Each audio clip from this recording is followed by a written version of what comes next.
안녕하세요. 자비원 벼락 대신 도행합니다. 안녕하시지요?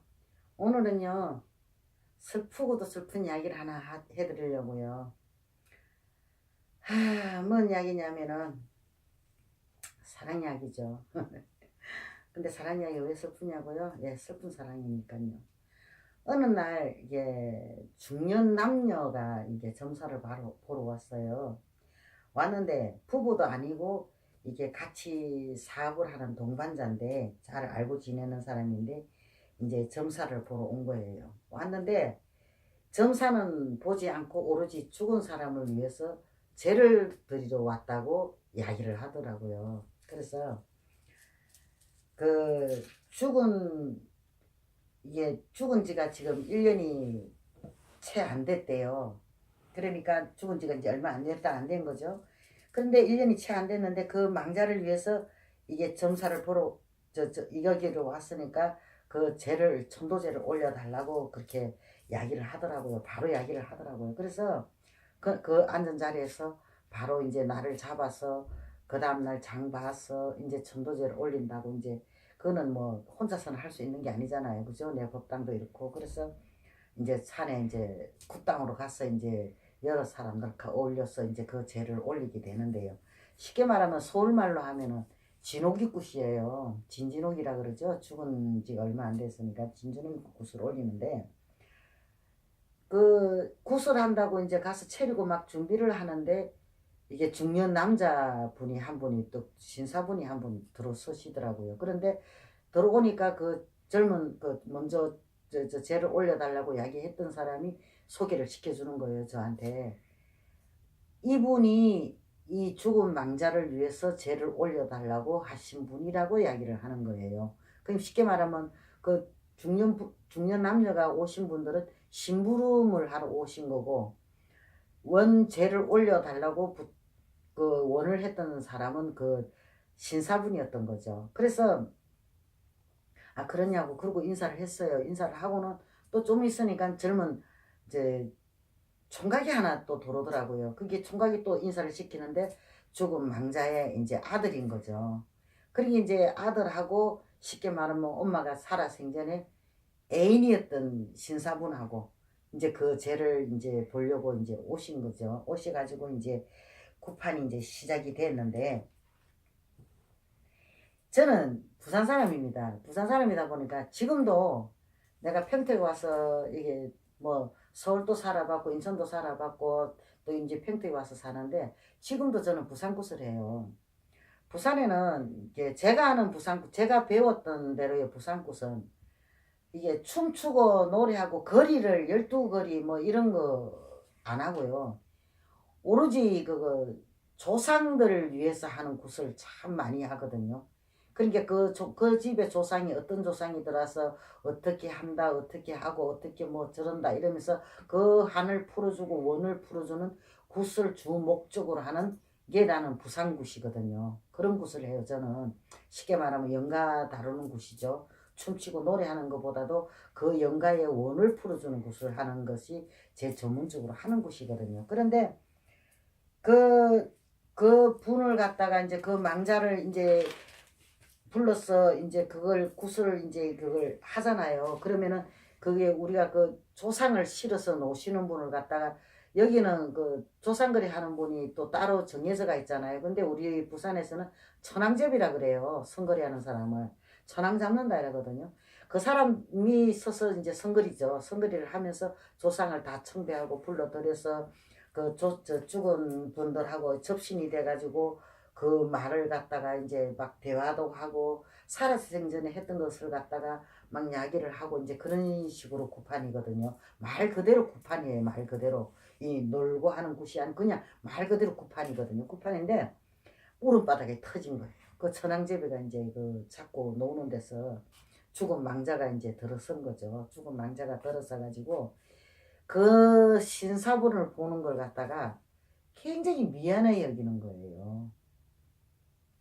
왜 미안해 여기는지 이제 그 이유가 밝혀지기 시작하는데 이 살아생전에 이 망자가 병이 들어 있었어요. 쉽게 말하면은 이미 사형 선고를 받은 거예요. 언제쯤 병원에서 죽을 거라는 것을 암이 걸려 있어가지고. 근데 그 이야기를 이 남자분한테는 안 했어요. 근데 그걸 왜 이야기를 안 했냐니까 아들 때문에. 그 남자분이 돈이 많았나 봐요. 돈이 좀 있었나 봐요. 근데 그 아들을 위해서 이 남자의 도움을 받아야 되니까 내가 언제 죽을 거다라는 이야기를 안 한 것이죠. 쉽게 말하면은 그 몸이 아픔을 끌고도 그 남자하고 잠자리를 같이 하고 했다는 이야기예요. 그 아들을 위해서. 눈물 나는 이야기죠. 야야 나도 눈물이 나네요. 그때 그 상황이 그랬어요. 그 아들을 위해서 자기가 그런 몸을 이끌고 그 남자의 옆에 붙어서 그러고 생활을 했던 거죠. 그러다 보니까 이제 뭐 갈 때는 다 됐고 어떡합니까? 그래도 죽는 그 순간까지도 이 남편한테 그 남자분한테 쉽게 말하면 남편 아니에요. 애인이었던 거지. 이야기를 안 하고 있다가는 죽을 임종시에 아마 그분이 알았던 것 같아요. 병원에 가기 전에 이제 그 죽기 며칠 전에 알아가지고 그 사실을 알았던 거죠.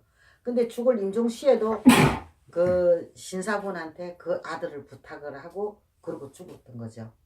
그러니까 이 망자가 이 남자분을 보니까 얼마나 미안해요. 죽고 보면은 정신 차리거든요. 알게 되거든요. 그게 미안하면서도 미안하니까는 얼굴을 바로 보지도 못하고 그렇게 앉아 우는 거예요. 그 망자가. 우니까 남자도 그렇게 앉아 웁디다. 진짜 사랑했나 보더라고요. 너무나 좋아했나 보더라고요. 그러면서 그 남자분이 그래요. 진짜 사랑하고 좋아했다고. 근데 그 남자분이 가정이 있는 분이었거든요. 부인이 있는 분이었어요. 그러니까 둘이는 애인 사이였던 거죠. 애인 사이인데도 그 남자분이 이 여자분을 갖다가 이 망자를 갖다가 그렇게 사랑하고 좋아했었다는 이야기를 그 자리에 울면서 이야기를 하더라고요. 그러면서 그 망자가 그래요. 끝까지 그 아들을 부탁을 하더라고요. 그 아들을. 그러니까 그 남 심사분이 그래요. 걱정하지 말라고. 내가 이 아들 뒷받침은 내가 다 해줄 거니까 돌봐줄 거니까 걱정하지 말고 이제 좋은 데 가라고 그러면서 남자분이 울면서 이야기를 하거든요. 그러니까 이 얼마나 이게 슬픈 이야기입니까? 그죠? 너무 황당하잖아요. 오로지 당신이 살았을 때 죽을 날 받아놓은 사람이 아무렇지도 않은데 그 남자하고 상대를 하고 자식을 위해서 그렇게 했다는 그 자체가 너무 황당하고 진짜 그날 그 끝판이 지금 뭐 간단하게 이게 뭐 말을 줄여서 이야기를 하지만은 그때 그 상황은 어마어마했어요. 어마어마. 완전 전부 다 울음바다가 다 됐던 거죠. 이 살아생진들도 참 잘생겼었다 얼굴이. 이게 사진을 가서 보여주는데 진짜 하이 클래스더라고. 멋있더라고요. 세련되고 여자가 진짜 끝내주더라고요. 그러니까 아주 뭐 당신이 원래에 살았을 때는 아주 갑부였었대요. 갑부로 살다가 남편하고 이혼하고 이게 이제 이렇게 기울기 시작했나 봐요. 모든 것이 기울어가 살기가 어렵고 힘든 상황이었는데 힘든 상황에서 이 남자분을 신사분을 만나가지고 그래도 그 도움을 많이 받아가지고 아들 뒷받침을 해줄 수가 있었고 자기도 살 수가 있었던가 봐요. 그렇게 살다가 자기는 뭐 어디 가고 싶어 갔겠습니까? 그 몸뚱아리가 말을 안 들어주니 어쩔 수 없이 간 거죠. 그러다 보니까 그렇게 가게 된 거죠. 가게 된 걸 그날 그 남자의 손을 잡고 울면서 미안하고 고맙다고 그렇게 울어제끼는데 어떻게 뭐 말로 표현이 안 되죠. 그 상황에서는 뭐 그날 굿하고 있는 사람들 다 울고 불고 난리가 난 거죠. 그래가지고 나중에는 이제 그 하더라고요. 아들을 부탁을 하면서 또 그 아들을 자꾸 당부를 해요. 부탁을 해요. 어쨌든지 이 아저씨 말 잘 듣고 네 인생 잘 살아라고 이제 그런 식으로 이야기를 하면서 그날 그 굿을 끝냈거든요. 그러니까 진짜 진정한 사랑이겠죠. 그죠? 이 남자분이 가정이 있으면서도 이 여자분을 가깝게 했는데 그 마음이 그 돌아가신 그게 너무 애절하고 아프다 보니까 이 신사분께서 이제 어디 가서 이야기를 들었나 봐요. 제를 올려주면 좋다고, 좋은 데 갈 거라고. 그래서 그 제를 이제 그분을 위해서 올리게 됐다고 이야기를 하더라고요. 그래서 참 그날 그 구판에서 울다가 이제 끝에 가서는 다 웃으면서 나오긴 나왔는데요. 그건 너무 슬픈 사랑 이야기 아니겠습니까? 이런 아름다운 사랑도 있습니다. 예, 모두들 사랑합니다. 사랑하고 삽시다. 예, 고맙습니다.